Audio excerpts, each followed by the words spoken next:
Assalamualaikum warahmatullahi wabarakatuh. Hai semua siswa kelas 8 SMP, apa kabarnya? Semoga kalian tetap sehat dan semangat ya. Hari ini kita mulai lagi pembelajaran bahasa Indonesia. Materinya tentang bab 7, yaitu berkomunikasi efektif dengan teks persuasi. Pada minggu lalu kita sudah membahas apa? Kalian ingat? Ya, minggu lalu kita sudah membahas tentang teks ulasan. Minggu ini kita membahas tentang teks persuasi.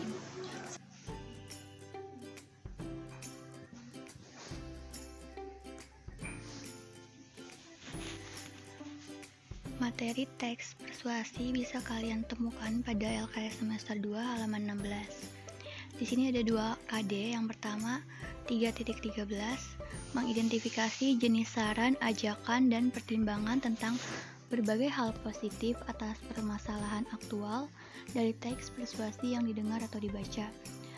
Dan 3.14 yaitu menelaah struktur dan kebahasan teks persuasi yang berupa saran, ajakan, dan pertimbangan tentang berbagai permasalahan aktual dari berbagai sumber yang didengar atau dibaca.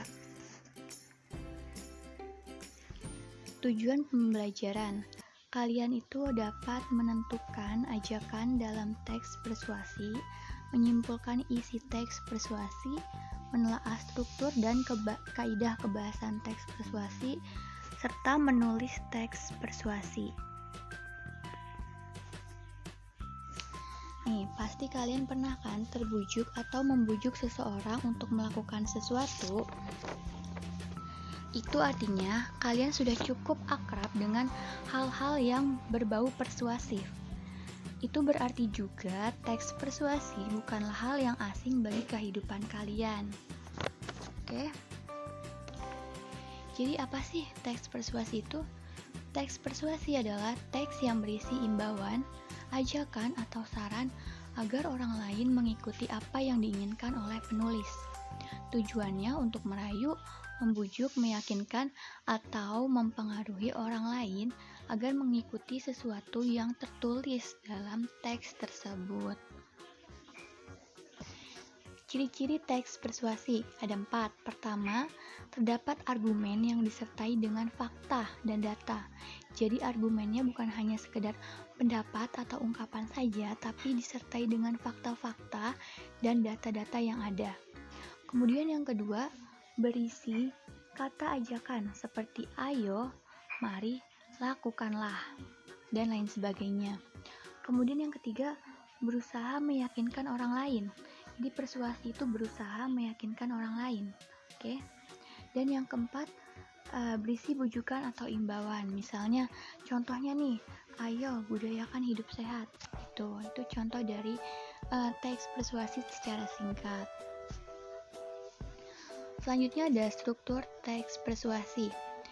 Ada 4 juga di sini. Pertama, pengenalan isu berupa penyampaian masalah yang menjadi dasar pembicaraan, atau di sini tuh disebut juga dengan pembukaannya. Jadi disampaikan masalah-masalah yang terjadi. Kita mau ngomongin apa nih di teks persuasi. Kemudian yang kedua ada rangkaian argumen berupa pendapat atau argumen ya terkait isu yang dikemukakan, tapi ada faktanya untuk memperkuat argumen tersebut, fakta atau datanya ya. Kemudian yang ketiga, pernyataan ajakan. Nah, ini itu merupakan inti dari dalam teks persuasi. Nah, itu terdapatnya dorongan untuk pembaca melakukan sesuatu. Jadi di sini harus ada ajakan. Kalau tidak ada ajakan, tidak dinamakan dengan teks persuasi. Kemudian yang terakhir, yang keempat, ada penegasan ulang, yaitu ditandai dengan ungkapan seperti demikian, oleh karena itu, dan sebagainya. Berdasarkan fungsinya, teks persuasi dibedakan menjadi 4 juga. Yang pertama, teks persuasi politik yang berbau politik, terus teks persuasi pendidikan, teks persuasi iklan atau advertis, dan yang keempat, teks persuasi propaganda. Jadi kalian harus ingat ya, ada 4 jenis teks persuasi berdasarkan fungsinya. Kaidah kebahasan teks persuasi ini ada 6. Pertama, terdapat kalimat yang mengandung ajakan, pasti selalu mengandung ajakan karena namanya teks persuasi. Seperti ayo, mari, seperti itu. Jadi contohnya itu minumlah obat secara teratur. Ini ada partikel lahnya di sini, itu seperti ajakan ya, ajakan untuk meminum obat secara teratur. Kemudian yang kedua, menggunakan kata-kata persuasif seperti ayo, mari, dan partikel lah. Nah, ini contohnya, minumlah, ini partikel lah. Kemudian yang ketiga itu ada terdapat pendapat dan fakta. Jadi seperti yang saya katakan sebelumnya, ada argumen atau pendapat yang disertai dengan fakta dan data. Kemudian yang keempat, menggunakan kata ganti kita agar tidak ada pembeda antara penulis dan pembaca. Misalnya, ayo kita minum obat secara teratur gitu. Nah, yang kelima, menggunakan kata rujukan seperti merujuk pada pendapat bla bla bla bla itu agar argumen itu menjadi kuat ya. Dan yang keenam, menggunakan kata penghubung yang argumentatif seperti jika, sebab, dan lain-lainnya. Selanjutnya ada langkah-langkah menulis teks persuasi. Pertama, kalian harus tentukan tema atau topiknya terlebih dahulu. Kemudian, tentukan tujuan penulisan, mengumpulkan data dan fakta, membuat kerangka karangan, mengembangkan kerangka menjadi teks persuasi, dan yang terakhir, menarik kesimpulan dari masalah yang dibahas. Coba kalian perhatikan, ini adalah contoh dari teks persuasi. Judulnya, Ayo Hidup Sehat.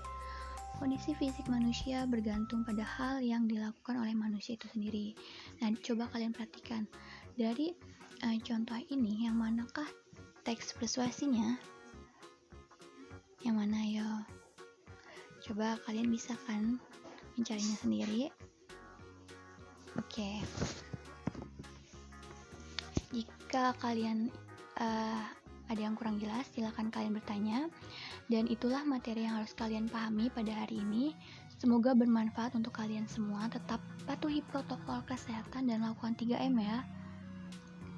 Terima kasih atas partisipasinya telah menonton pembelajaran hari ini. Wassalamualaikum warahmatullahi wabarakatuh.